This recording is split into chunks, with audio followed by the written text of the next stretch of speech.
Coucou les loulous, on se retrouve aujourd'hui donc avec mon bullet journal de juin. Donc je vais vous montrer comment je l'ai réalisé. Je voulais vous me filmer en train de le faire, sauf que j'ai eu un problème de caméra et ça n'a pas filmé, donc je vais vous montrer fini. Donc on a premièrement la page de juin. Donc ce mois j'ai décidé de faire des marguerites.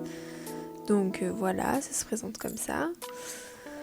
Après nous avons la page budget dépenses. Donc une page très pratique pour faire sa petite comptabilité et pas être en galère à la fin du mois. Donc ici j'écris tout ce que j'achète avec le prix, donc dans ce qui est variable et aléatoire. Et après du coup ici j'ai les revenus de chaque mois, les dépenses fixes, donc par exemple le loyer, les dépenses variables, donc alimentaires, etc. et accessoires avec les vêtements, l'art, etc. Donc voilà comment je m'organise pour ma page budget.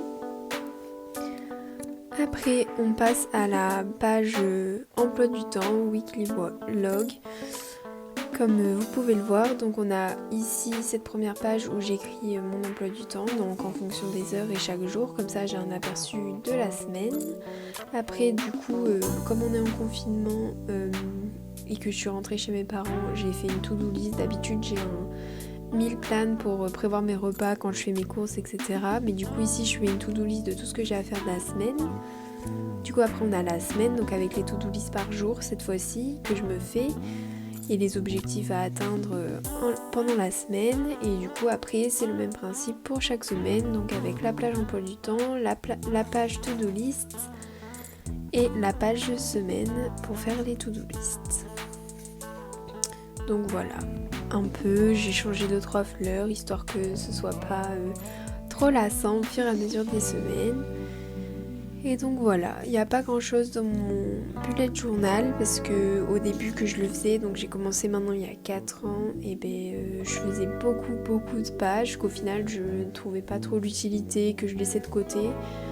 Donc au final j'ai voulu passer plus à un bullet journal minimaliste où je fais 2-3 petites décorations, mais pas trop poussées pour le moment. Peut-être que j'y reviendrai un jour, mais pour le moment je reste dans cet esprit minimaliste, comme ça me demande pas beaucoup de temps et ça me permet de m'organiser au mieux.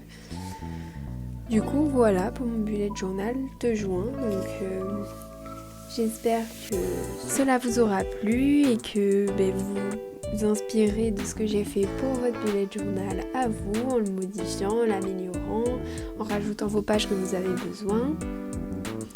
Et voilà, et donc si vous voulez par exemple une vidéo sur des idées de pages bullet journal à mettre dans son bullet ou juste à faire dans un cahier autre qu'un bullet, et demandez-moi et j'essaierai de faire ça pour la prochaine fois. Voilà, donc je vous laisse, bisous, à bientôt et surtout laissez libre cours à votre imagination.